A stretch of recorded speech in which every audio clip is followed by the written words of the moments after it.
ఇప్పుడు స్టార్ట్ చేయండి. స్తోత్రం, హల్లెలూయా. కాబట్టి వాక్యాన్ని ఆలకిద్దాం కొద్దిసేపు. ఈరోజు నిర్గమాకాండం 35వ అధ్యాయం 16వ వచనం చదువుకున్నాం. ఏ స్త్రీలు జ్ఞాన హృదయం గలవారై ప్రేరేపించబడినో వారందరూ మేక వెంట్రుకలను వడికిరి. హల్లెలూయా. ఈ చదువుకున్న ఈ మాట వాస్తవానికి మన సంఘానికి చాలా బాగా సుపరిచితమైన మాట.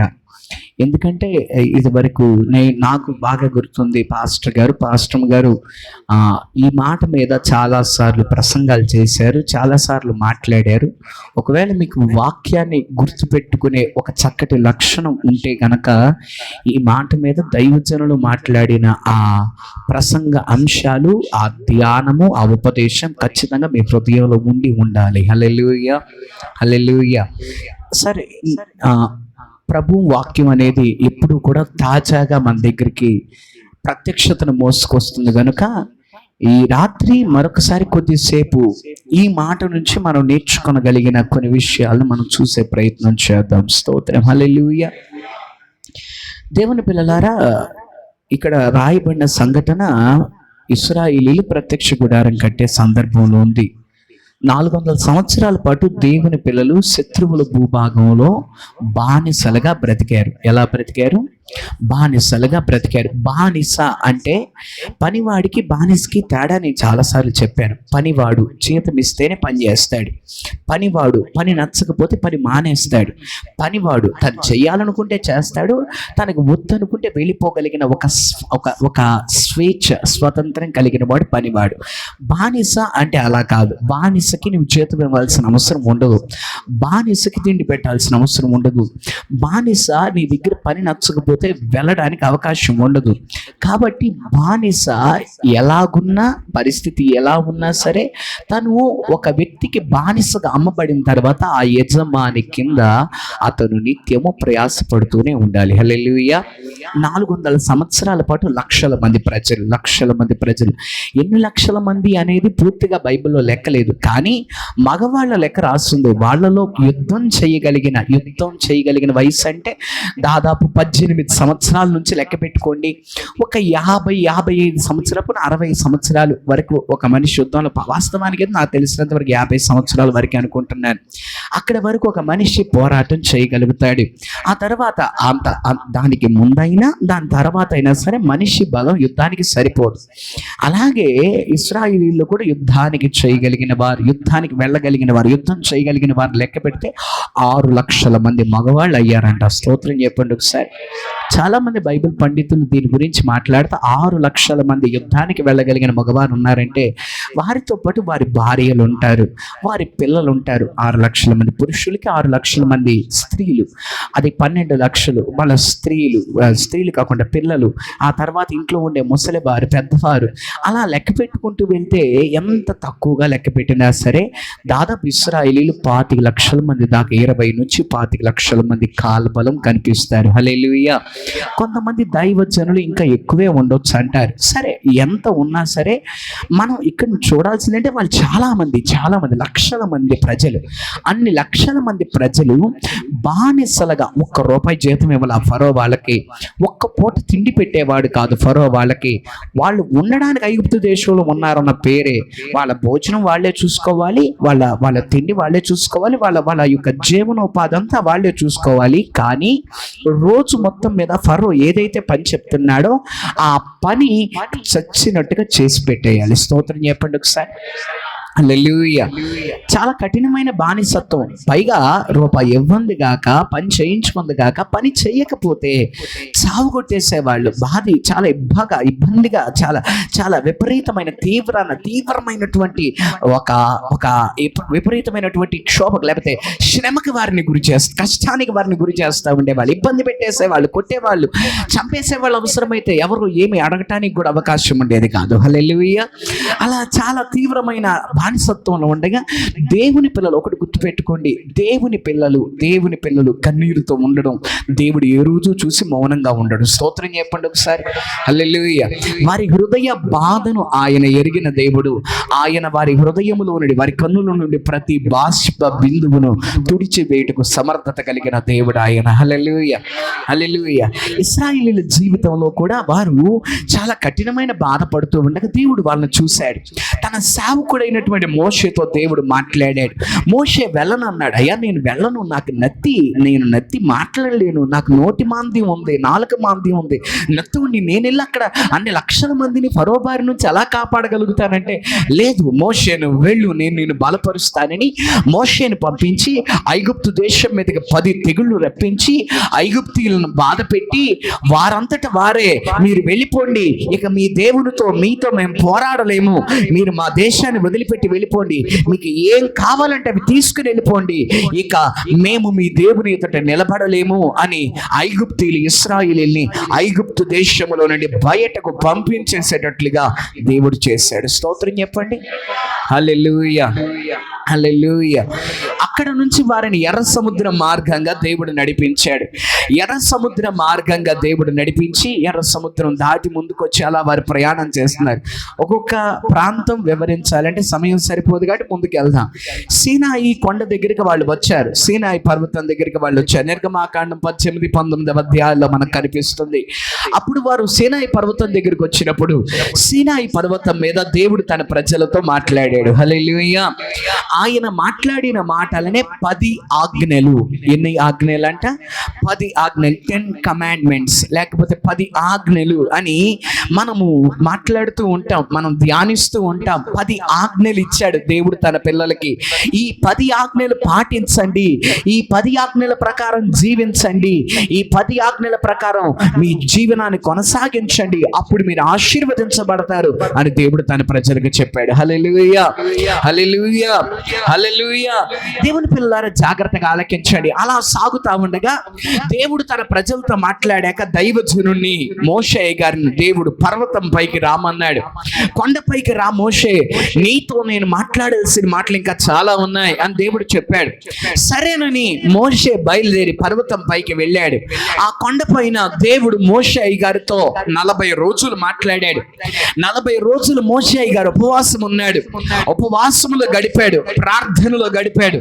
ఆయన అలా ప్రార్థనలు గడుపుతూ ఉండగా దేవుడు మోషేతో చాలా మాటలు చెప్పాడు. అలా చాలా మాటలు మాట్లాడి ఎలా నడవాలి, ఎలా బ్రతకాలి, ఎలా జీవించాలని చెప్తా దేవుడు అన్నాడు, మోషే ఇప్పుడు మిమ్మల్ని నేను ఐగుప్తులోంచి తీసుకొచ్చాను, ఇప్పుడు నేను మీకు ఇంకో మంచి దేశాన్ని ఇవ్వబోతున్నా. ఐగుప్తులో బానిసలుగా బ్రతికారు, అక్కడ నుంచి వచ్చేసారు. ఇప్పుడు మీరు వేరే దేశానికి వెళ్ళబోతున్నారు. అక్కడికి వెళ్ళి ఇల్లు, పొలాలు, స్థలాలు కట్టుకోబోతున్నారు, సంపాదించుకోబోతున్నారు.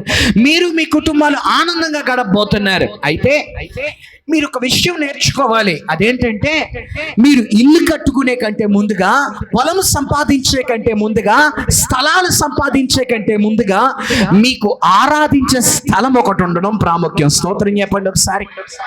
హల్లెలూయా, హల్లెలూయా. మీ ఇల్లు, మీ స్థలాలు, మీ పొలాలు ఓకే సంపాదించుకుందరు కానీ దాన్ని కాదంటలేదు, కానీ మీరందరూ కలిపి ఆరాధించడానికి ముందు ఒక స్థలం ఉండాలి, ఒక మందిరం ఉండాలి. ఆ మందిరం ముందుగా కట్టబడాలి. ఆ మందిరం కట్టబడటానికి మీరందరూ కూడా ఒక అడుగు ముందుకేయాలి, లేకపోతే మీరందరూ ఒక పని ప్రారంభించాలి. మందిరం కట్టాలి. ఎలా కట్టాలి ప్రభా? నేను చెప్తాను. ఎప్పుడు కట్టాలి ప్రభా? నేనే చెప్తా. ఎవరు కట్టాలి ప్రభా? నేనే చెప్తాను అన్నాడు దేవుడు. అలా 40 రోజులు మోషేని తన దగ్గర కూర్చోబెట్టుకుని 40 రోజుల పాటు దేవుడు మోషే గారికి చెప్పాడు, మోషే ఇదిగో మందిరం ఇలా కట్టండి, మోషే మందిరం వీళ్ళ చేత కట్టించు, మోషే మందిరంలో ఇగో ఇవి పెట్టించు, మోషే మందిరంలో ఆరాధన ఇలా జరగాలి, మోషే మందిరం యొక్క ద్వారం ఇక్కడ ఉండాలి. దేవుడు అలాగా అన్ని చక్కగా మోషే అయ్యగారికి దేవుడు వివరించి చెప్పాడు. స్తోత్రం చెప్పండి ఒకసారి. హల్లెలూయా. ఆ 40 రోజుల తర్వాత మోషే అయ్యగారు కొండ మీద నుంచి కిందకు వచ్చేసాడు. దేవుని ప్రజలైన వారందరినీ పిలిచాడు. అక్కడ కొన్ని సందర్భాలు సంఘటనలు జరిగాయి, అవి మనకు తెలిసే ఉండొచ్చు. తెలియకపోతే ఇంకోసారి మాట్లాడుకుందాం, ముందుకు వెళ్ళిపోదాం.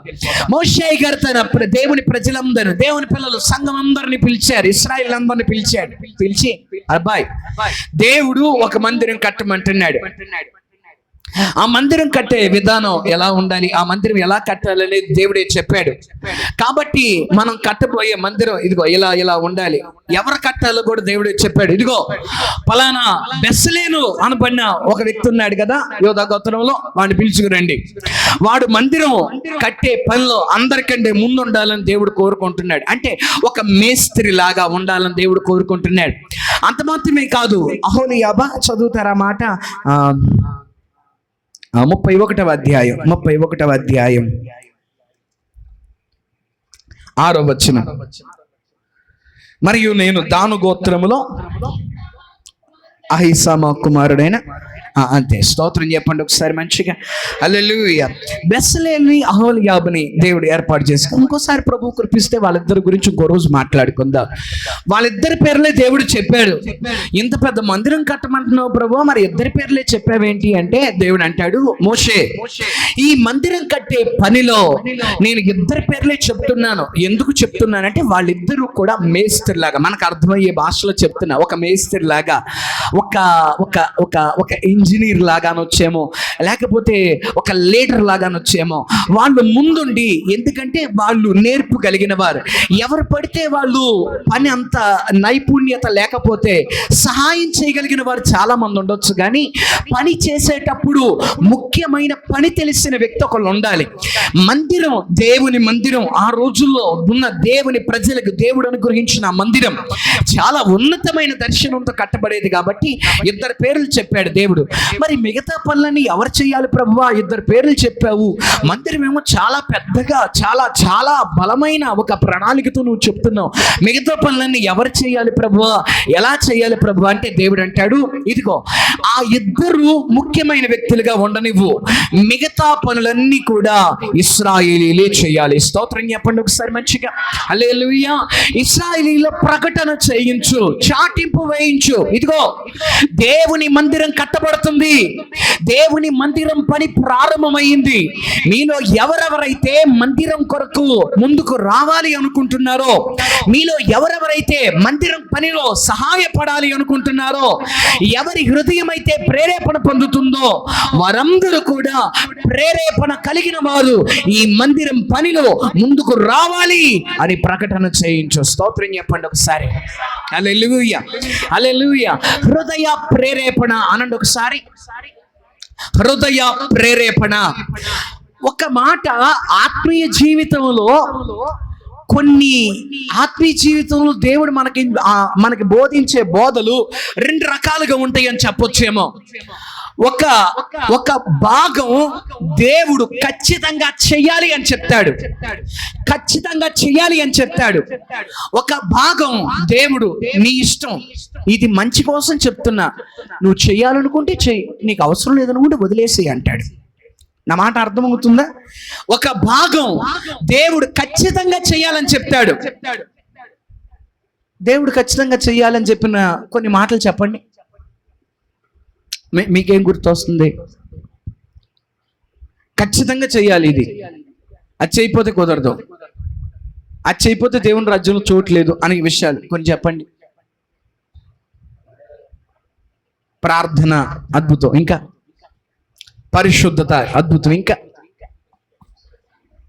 రక్షణ పొందాలి అద్భుతం, ఇంకా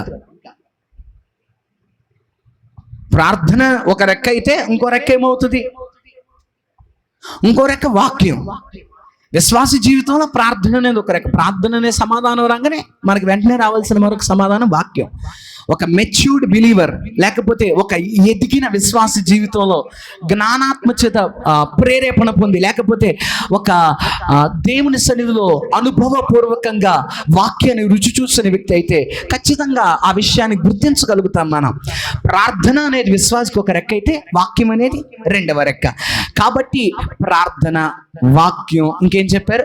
పరిశుద్ధత, ఇంకా ఇంకోటి ఏదో చెప్పారు, రక్షణ, ఈ విశ్వాసం, ఇవి చాలా ప్రాముఖ్యం. దేవుడు వీటిని ఖచ్చితంగా పాటించమని చెప్పాడు.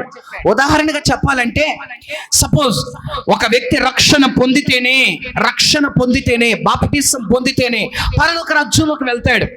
ఆ వ్యక్తి ఎంత ఎంత ఎంత మంచి వ్యక్తి అయినా అయి ఉండొచ్చు, ఎంత అద్భుతమైన వ్యక్తి అయినా అయి ఉండొచ్చు, కానీ ఆ వ్యక్తి రక్షణ పొందితేనే పరలోక రాజ్యంలోకి వెళ్తాడు. ఎందుకంటే రక్షణ అనేది పరలోక రాజ్యంలోకి ఒక ఎంట్రీ పాస్ లాంటిది. నాకు అందరు తెలుసండి లోపల, కానీ గేట్ దగ్గర టికెట్ లేదండి అంటే కష్టం, ఎయిర్పోర్ట్లోకి రానివ్వరు. అలాగే రక్షణ ఖచ్చితంగా ఉండాలి.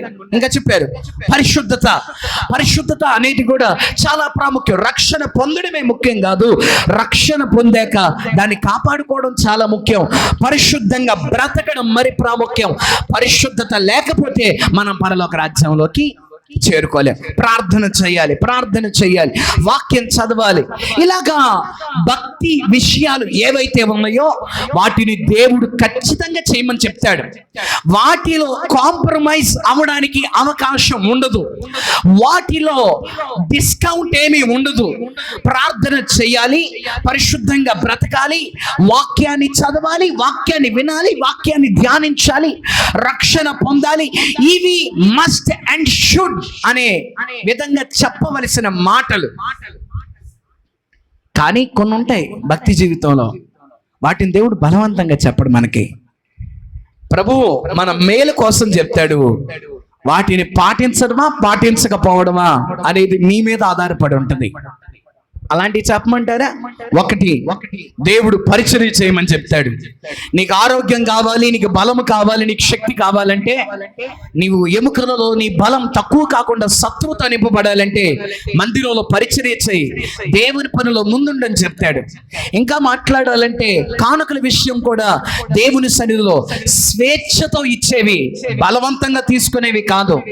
అందుకనే మీరు ఎప్పుడైనా చూడండి, మందిరంలో భక్తి గురించి, ప్రార్థన గురించి, పరిశుద్ధత గురించి, విశ్వాసం గురించి మాట్లాడినంత ఎక్కువగా కానుకల గురించి మాట్లాడాం. ఒక మనిషి దీవించబడాలి, ఆశీర్వదించబడాలంటే, నీ కుటుంబంలో సమృద్ధి ఉండాలంటే దేవుని సన్నిధికి అర్పణ తీసుకురావాలి.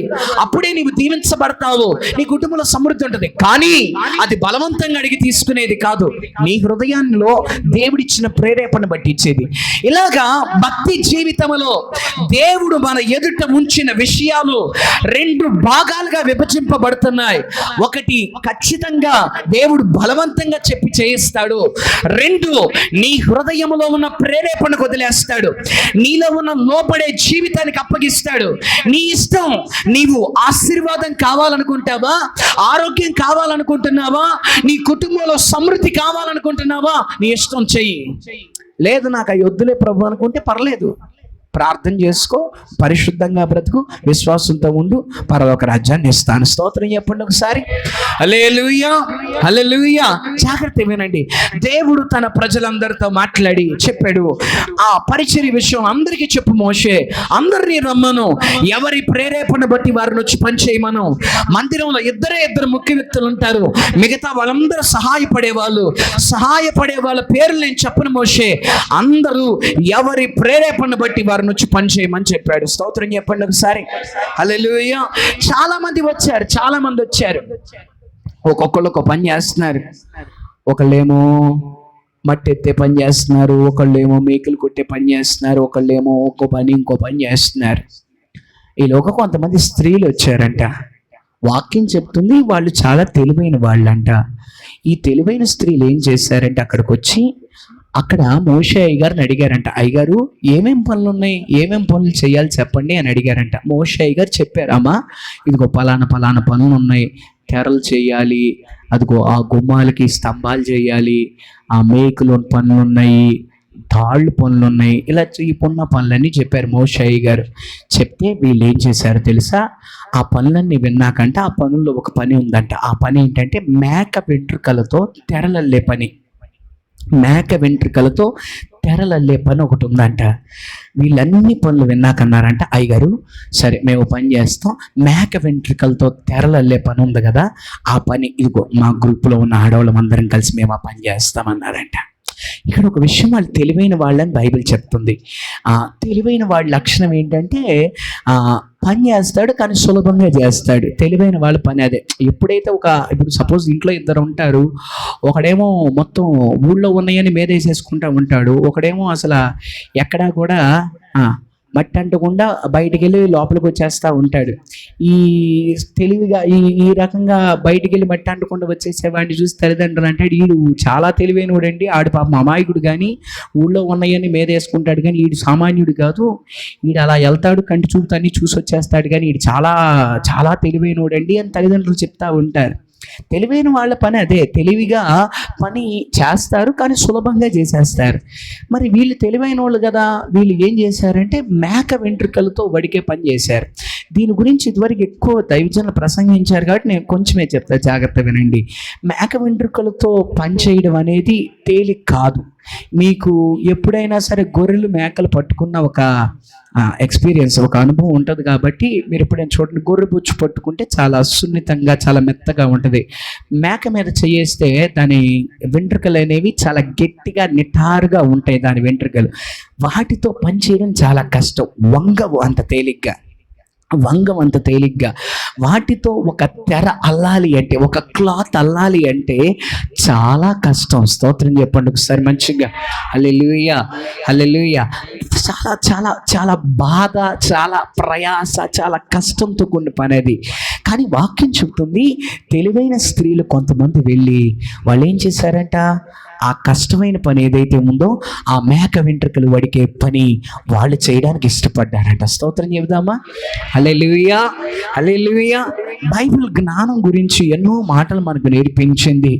జ్ఞానం అనే దాని గురించి ఎన్నో చక్కటి విషయాలు నేర్పించింది. బైబిల్లో కొన్ని పుస్తకాలని జ్ఞాన సాహిత్య గ్రంథాలు అంటారు పండితులు. పరమగీతాల గ్రంథం, ప్రసంగి గ్రంథం, సామెతల గ్రంథం లాంటి గ్రంథాలు చాలా జ్ఞానాన్ని నేర్పిస్తాయి మనిషికి. కానీ ఇక్కడ చూడండి, జ్ఞానం తెలివి కలిగిన వాళ్ళు ఏం చేశారంటే కష్టమైన పని ఏదైతే ఉందో దాన్ని ఎంచుకుని దాన్ని చేయడానికి ఇష్టపడ్డారు. స్తోత్రం చెప్పండి ఒకసారి. హల్లెలూయా. సులభమైన పనులు చాలా ఉండుంటాయి కదా, అవి చేయొచ్చు కదా. ఎందుకు కష్టమైన పని ఎంచుకున్నారు అంటే వారు తెలివైన వాళ్ళు. మరి తెలివైన వాళ్ళైతే సులభమైంది చేయాలి, కష్టమైన దాన్ని ఎందుకు ఎన్నుకున్నారంటే వాళ్ళు తెలివి కలిగిన వారు కాబట్టి, జ్ఞానం కలిగిన వారు కాబట్టి వాళ్ళు గ్రహించగలిగారు. ఏమనంటే దేవుని కొరకు మనం కష్టపడినప్పుడే దేవుని సన్నిధిలో ఆయనకి ఇష్టలుగా మనం మారిపోతాము. స్తోత్రం చెప్పండి ఒకసారి. హల్లెలూయా.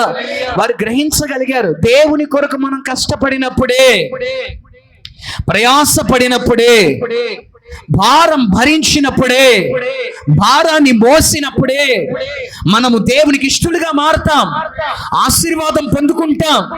కష్టపడకపోతే, భారం భరించకపోతే, ప్రయాసపడకపోతే, దేవుని పనిలో మనం ముందుకెళ్ళకపోతే మనం ఆశీర్వదించబడము.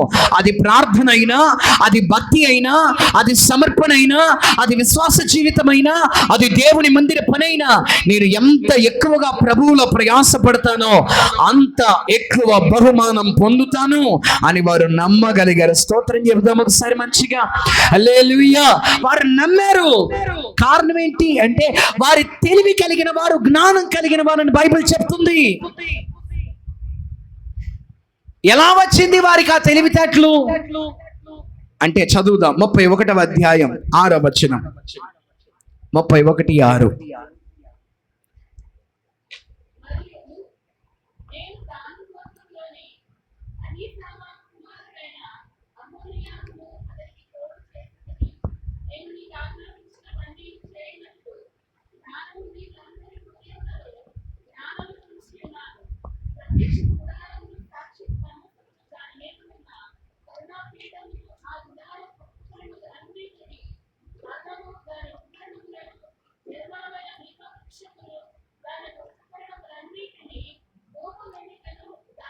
స్తోత్రం చెప్పండి ఒకసారి మంచిగా.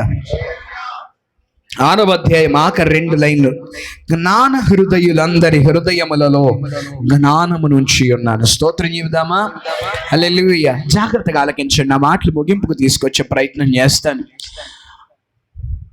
ఎలా వచ్చింది వారికి అట్టి చక్కటి ఆలోచన అంటే బైబిల్ చెప్తుంది, వారు జ్ఞానం కలిగిన వారు కాబట్టి దేవుడు వారికి చక్కటి ఆలోచన ఇచ్చాడు. దేవుని సన్నిధిలో ఎప్పుడు కష్టపడాలి, ఎప్పుడు ప్రయాసపడాలి, దేవుని కొరకు నేను ఇక్కడ నిలబడాలి అనే ఆలోచన దేవుడు వారికి అనుగ్రహించాడు. స్తోత్రం చెప్పండి ఒకసారి మంచిగా, హల్లెలూయా. ఆ ఆలోచన వారంతటా వారికి మనుష్య రీతిగా వచ్చింది కాదు, కానీ దేవుడు ఇచ్చిన జ్ఞానాన్ని బట్టి వచ్చింది అని మనం అర్థం చేసుకోవచ్చు. దేవుడు వారికే ఎందుకు జ్ఞానం ఇచ్చాడు, ఎందరైతే జ్ఞాన హృదయము చేత ప్రేరేపించబడ్డారో అనే మాట అక్కడ వ్రాయబడుతుంది. ఎందుకు దేవుడు వారికట్టి జ్ఞానాన్ని ఇచ్చాడు, వారికే ఎందుకు తెలివితేటలు ఇచ్చాడంటే దేవుడు ముందే 31వ అధ్యాయములో చెప్పాడు, జ్ఞాన హృదయులందరి హృదయములలో జ్ఞానమును ఉంచి ఉన్నాను. స్తోత్రం చెప్పండి ఒకసారి. ఈ మాట మన తెలుగు అనువాదంలో కంటే నేను ఒకసారి ఇంగ్లీష్లో ఒక్కసారి చదువుతాను. And I have put wisdom in the hearts of all gifted artisans that they may make all that I have commanded you. దీన్ని ఒకసారి వాడుక భాషలో చదువుతా, వినండి. నేను నీకు ఆజ్ఞాపించినవన్నీ తయారు చేయగల నిపుణులందరి హృదయాల్లో నా జ్ఞానం ఉంచుతాను. హల్లెలూయా, హల్లెలూయా. ఒక చిన్న మాట, దేవుడు అంటున్నాడు, ఎవరికైతే నైపుణ్యం ఉందో, ఎవరికైతే నైపుణ్యం ఉందో వారికి నేను జ్ఞానం ఇస్తాను అంటున్నాడు. ముందే చెప్పాడు, ఎవరికి ఇస్తావయ్యా జ్ఞానం అంటే, ఎవరికైతే ఆ పని పట్ల నైపుణ్యం ఉందో, ఎవరికైతే ఆ పని పట్ల ఆసక్తి ఉందో, ఎవరికైతే ఆ పని పట్ల ఇష్టం ఉందో వారికే నేను జ్ఞానం ఇస్తానని దేవుడు చెప్పాడు. హల్లెలూయా, హల్లెలూయా. ఆత్మీయ జీవితంలో మనం తీసుకునే నిర్ణయాలు మనంతటా మనం తీసుకోలేం. కారణం ఏంటంటే మన మనుషులుగా నిర్ణయాలు తీసుకునేటప్పుడు మనం చాలాసార్లు తొట్టిల్లి పడిపోతూ ఉంటాము. మరి దేవుడిచ్చే జ్ఞానం మనకు ఉందనుకోండి, అప్పుడు మనం తీసుకునే ప్రతి నిర్ణయం కూడా దైవికమైన శక్తితో నింపబడుతుంది. స్తోత్రం చెప్పండి ఒకసారి, హల్లెలూయా. ఆ దైవ జ్ఞానం మనకి కావాలి. ఆ దైవ జ్ఞానం దేవుడు ఎప్పుడు ఇస్తాడు మనకి, ఎలా ఇస్తాడు మనకి అంటే, ప్రభువు చెప్తున్నాడు, ఎవరికైతే నైపుణ్యం ఉందో, ఎవరికైతే ఆసక్తి ఉందో, నేను దాని నైపుణ్యం అనే మాట కంటే కూడా ఆసక్తి అనే మాటగా తీసుకోవడానికి ఇష్టపడుతున్నాను. ఎవరికైతే ఆ పని పట్ల ఆసక్తి ఉందో, ఎవరైతే ఆ పని పట్ల ఇష్టం కలిగి ఉన్నారో వారిని దేవుడు బలపరచడానికి ఇష్టపడుతున్నాడు. స్తోత్రం చెప్పండి ఒకసారి, హల్లెలూయా. వారిని దేవుడు బలపరచడానికి ఇష్టపడుతున్నాడు. వారిని దేవుడు తన జ్ఞానంతో నింపడానికి ఇష్టపడుతున్నాడు. ఒక చిన్న మాట అండి, ఈ రాత్రి మనం నేర్చుకోవాల్సింది అదేమిటంటే, దేవుడు నీకు జ్ఞానం ఇస్తాడు. దేవుడు నీ జీవితంలో ఒక చక్కటి నిర్ణయం తీసుకుని దేవుని కొరకు నిలబడటానికి కావలసిన జ్ఞానాన్ని దేవుడు ఇస్తాడు. నేను దేవుడి కొరకు కష్టపడలేకపోతున్నాను, ప్రయాసపడలేకపోతున్నాను, యేసయ్య కోసం నేను నిలబడలేకపోతున్నాను, చాలాసార్లు వెనకబడి ఉంటున్నాను అని అనుకుంటున్నావేమో. ప్రభు చెప్తున్నాడు, నీవు నిలబడుటకు కావలసిన జ్ఞానాన్ని అనుగ్రహిస్తానంటున్నాడు. స్తోత్రం చెప్పండి ఒకసారి, హల్లెలూయా. యోహాను సువార్తలో యేసుక్రీస్తు ప్రభు వారు తన శిష్యులతో మాట్లాడుతుంటాడు, ఇదిగో నేను వెళ్ళిన తరువాత వేరొక ఆదరణకర్తను మీకు పంపుతాను. స్తోత్రం చెప్పండి ఒకసారి, హల్లెలూయా. పాత నిబంధన ప్రత్యక్ష గుడార నిర్మాణ ఏర్పాటులో ఉన్న వారికి దేవుడు జ్ఞానమునే ఇచ్చాడేమో, కానీ క్రొత్త నిబంధన నూతన వధువు సంఘ నిర్మాణ ఏర్పాటులో ఉన్న మనకి పరిశుద్ధాత్మ శక్తిని ప్రభు అనుగ్రహిస్తున్నాడు. హల్లెలూయా, హల్లెలూయా. ఆయన జ్ఞానానికి మూలమై ఉన్నాడు. ఒక జ్ఞానం అనే ఒక చిన్న బహుమానం ఇవ్వడం కాదు, జ్ఞానాన్ని సృజించిన వాడే మన హృదయంలో నివసించడానికి ఇష్టపడుతున్నాడు. జ్ఞానానికి మూలమై ఉన్న దేవుడే మన హృదయంలో నివసించడానికి ఇష్టపడుతున్నాడు. ఆయన సమస్తమును బోధిస్తాడు అని బైబిల్ సెలవిస్తుంది. ఆయన సమస్తమును నేర్పిస్తాడు అని యేసు ప్రభు వారు మనకు చెప్పారు. స్తోత్రం చెప్పండి ఒకసారి, హల్లెలూయా. ప్రభువు నేర్పిస్తాడు నీకు, ప్రభువు నడిపిస్తాడు నిన్ను, ప్రభువు ముందుకు తీసుకువెళ్తాడు, నిన్ను నిలబెడతాడు. నీవు వెనకబడి ఉండేటట్టుగా కాదు, దేవుని కొరకు ఘనమైన కార్యములు చేయబూనుకుని విజయము పొందినట్లుగా ప్రభు సహాయము చేస్తాడు. స్తోత్రం చెప్పండి ఒకసారి. హల్లెలూయా.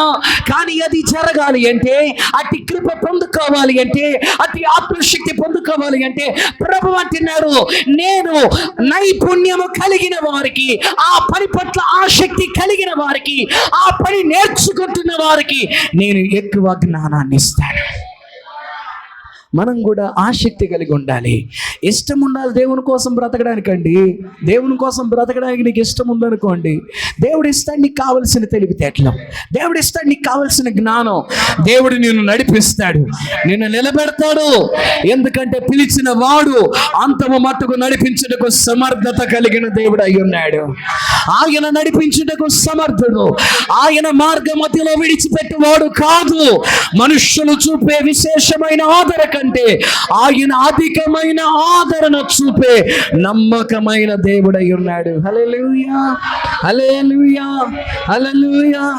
ఇష్టం ఉండాలి, ఆసక్తితో వేడుకోవాలి ప్రభు కార్యాల కొరకు. అయ్యా నీ జ్ఞానం నాకు కావాలని ఇష్టంతో ఎప్పుడైతే అడుగుతామో ప్రభు జ్ఞానం ఇస్తాడంట.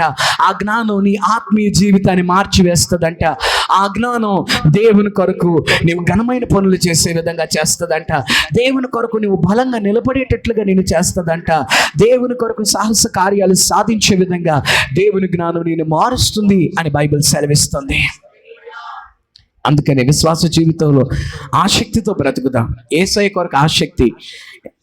ఒక మాట నేను అంటాను, లోకంలో ఎందరో డబ్బు కోసం ఆసక్తిగా ప్రయాసపడే వాళ్ళు ఉన్నారు, తెలివితేటల కొరకు ఆసక్తి ప్రయాసపడే వాళ్ళు ఉన్నారు. యేసయ్య కొరకు నీకు ఆసక్తి ఉంటే యేసయ్యకి నిన్ను బట్టి అంతకంటే ఆనందం ఇంకోటి ఉండదు. ఆయన కోసం బ్రతకడానికి నువ్వు ఇష్టపడితే నిన్ను తన కొరకు బ్రతికించుకోవడానికి ఆయన ఎప్పుడు సిద్ధంగానే ఉన్నాడు.